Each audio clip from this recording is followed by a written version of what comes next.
Hi, welcome or welcome back. My name is Eleanor. This week I had another of my classes on Emily Dickinson, and I also read a book by Savas called The Anthropologists, and I read one of the books from my grandfather's library, a beautiful edition of Brave New World. So to start with my Emily Dickinson class, well, one of the poems, the poem that I found most interesting this week is the one called, by its first line, of course, is "I Cannot Live With You." It's one of her longer poems. It is available online to read, so I'm going to put a link down below. So if you want to go and read it before I talk about it, that's fine too. If you want to make your own mind up, but I will read to give you an idea. I'll read you the first stanza and the last stanza because I think there's something to be said about them. So the first stanza goes as follows: I cannot live with you. It would be life. And life is over there, behind the shelf. That's the first stanza. The last one. So we must meet apart, you there, I here, with just the door ajar, that oceans are, and prayer, and that white sustenance, despair. Now, those two stanzas for me, they kind of give me shivers down my spine. They're just such excellent poetry, frankly. And one of the teachers in the class did say something to the effect of, with Emily Dickinson, it's hard to tell the difference between wit and desperation. She has such desperation in so many of the emotions that she's portraying through her poetry, and yet the wit is so astonishing. I thought that was interesting. But what I really want to talk about with this poem is what struck me personally, which is the idea that the most passionate love, really, and the one that most poets write about, and maybe also when literature in general deals with love between two people, and when I say love, I mean more than friendship, it often needs to add some sort of drama to make the plot, the narrative structure work without, if the couple lives happily ever after, there's very little story to be told. And so here we have Emily Dickinson in between these two stanzas listing her reasons why she cannot be with this other person. And it's almost a celebration of that fact, at least the way I read it. And then one of the teachers said that in a way, the poem is about specifically adolescent love. And I really agreed with that. I'm not sure if everyone in the class did. There is such an attraction we have, especially when we're young, but I suppose at any age, to the idea that there can be a passion so great and then an obstacle so great to stop one from consummating that passionate love. I mean, it's like Romeo and Juliet. It's like all of the classics in all forms of literature, but especially in poetry, you have to have that friction for something to be interesting. And for me personally, in my reading year, I've kind of had enough of that. I think one of the most surprising books this year has been All Fours by Miranda July. And it's a book with a lot of sex scenes in it, or sexual scenes, and it deals primarily with sexuality, although it does deal with other things. And it, I'm surprised to say it, but it can get really boring and meaningless after a while. And also, if you are of a certain age, as I am, if when you reach middle age, you realize that there's a great power to a quiet, steady, dependable love that lasts through decades. And I was thinking about that after my class. That's why I'm taking the class, that I can think about issues like this.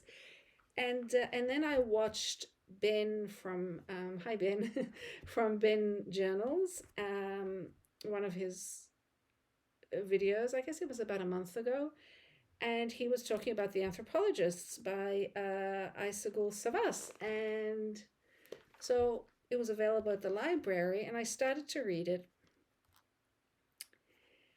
And at first look, to be honest, after the first 30 pages or so, I thought maybe I'm not going to read it anymore. That's another thing that I do a lot that you may not know. I stop reading books at the beginning, in the middle, just before the end. When I'm sick of a book, I'll just stop it. I have, I rarely regret it. Life's too short. Just as an aside, that's why often when I'm talking here about books, it's about books that I really love, because they're the books that I end up finishing, and the rest I don't even want to talk about them because they're just not for me, and I don't have any interest. I mean, it's I know it's important sometimes to talk about books that might not interest me because they might interest someone else, but generally speaking, I'm kind of bored doing that. So with the Anthropologists, going back to that,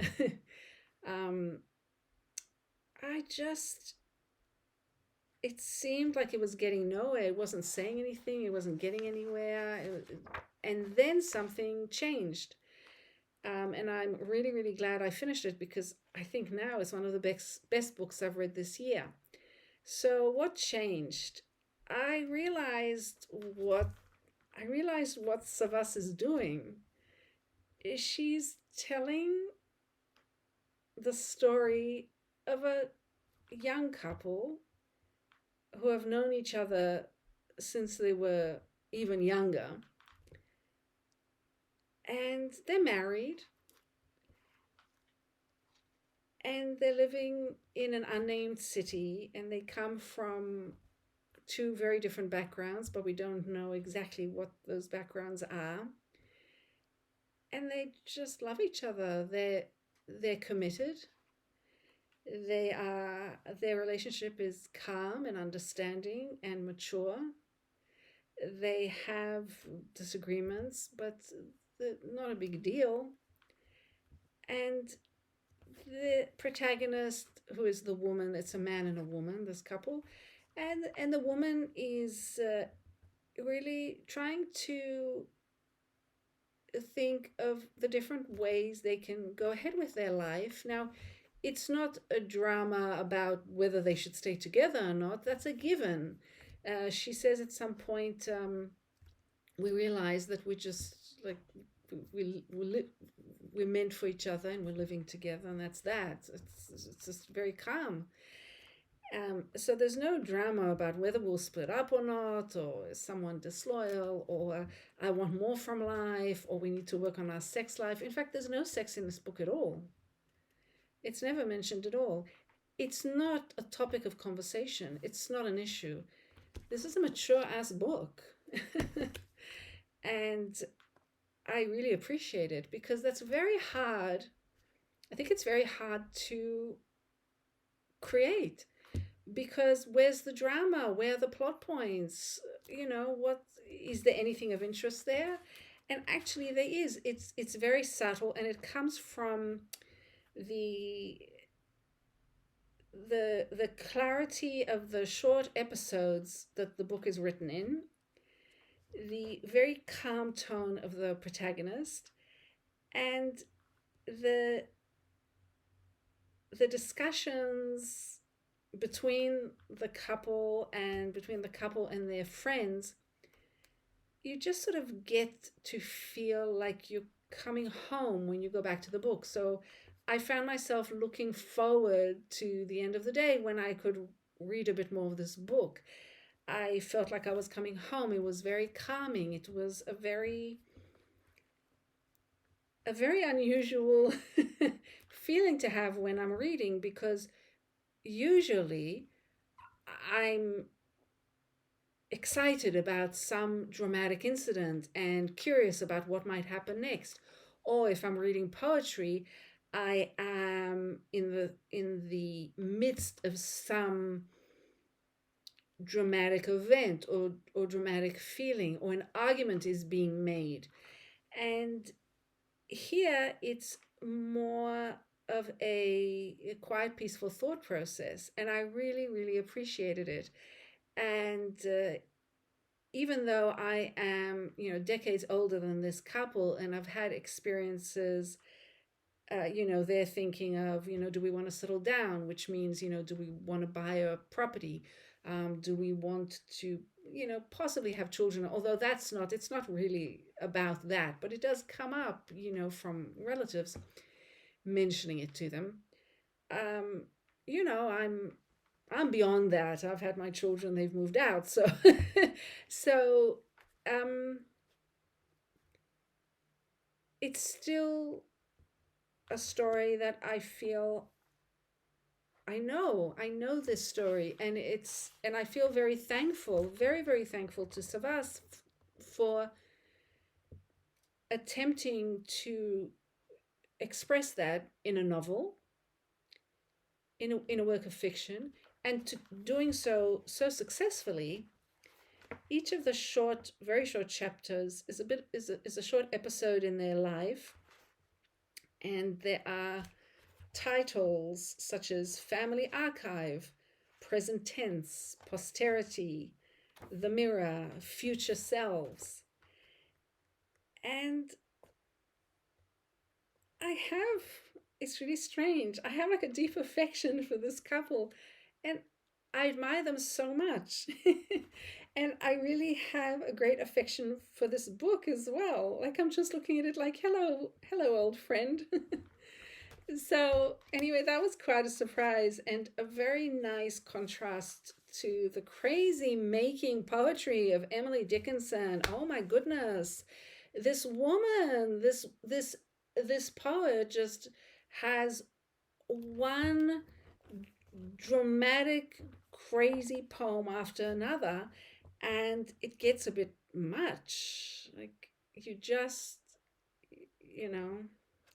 need a break. You just need to read Savas. So anyway, my library had 2 other books by her, and the earlier one, Walking on the Ceiling, was one that I didn't finish. So after I read The Anthropologists, I thought, I'll read her first book, Walking on the Ceiling.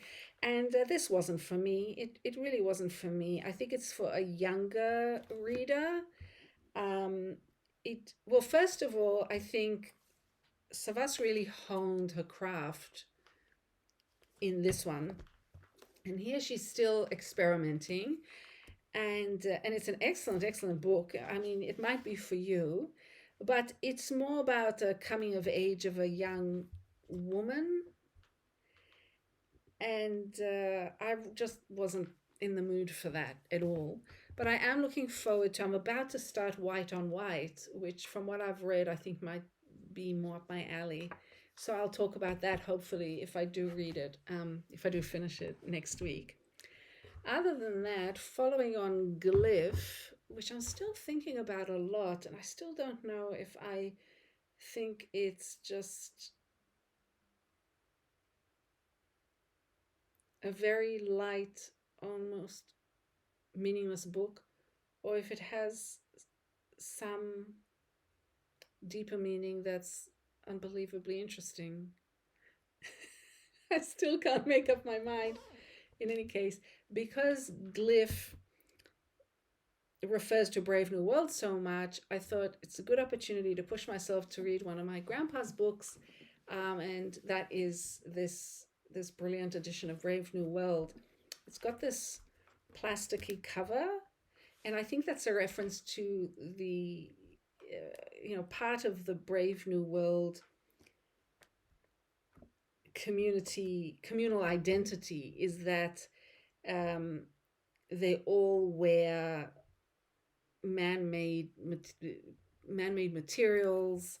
And there's very little connection with nature, so that makes sense. And they travel in these crazy helicopters. And it's so fun that they're on the cover. And then there's illustrations in it. I'm getting used to having illustrations in my books now that I'm going through my grandpa's library, and I really miss illustrations when I don't have them in books. Why don't they bring illustrations back for adults? It's just such a wonderful, if nothing else, it's an excellent way to be introduced to artists. So this artist, this illustrator, made aqua tints. Her name is Mara McCaffee, and they're amazing. So here are the students, the young students in school, and they're writing over and over again, begin at the beginning, begin at the beginning.